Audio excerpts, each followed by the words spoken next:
সামনে সামনে আছি নিজে দেবা মাসে সব কথা করবা ইনশাআল্লাহ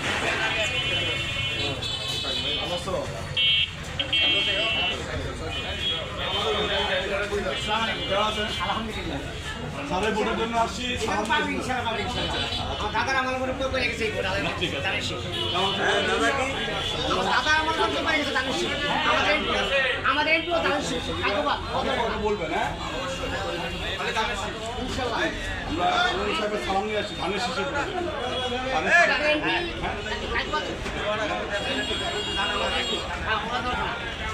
আচ্ছা ঠিক আছে আমরা যদি আমরা ক্ষমতা আসতে পারি ঠিক আছে আমরা যদি ক্ষমতা আসতে পারি আপনার এই কথা মনে থাকবে এই হোটেলে আসা আপনার ঠিক আছে আমি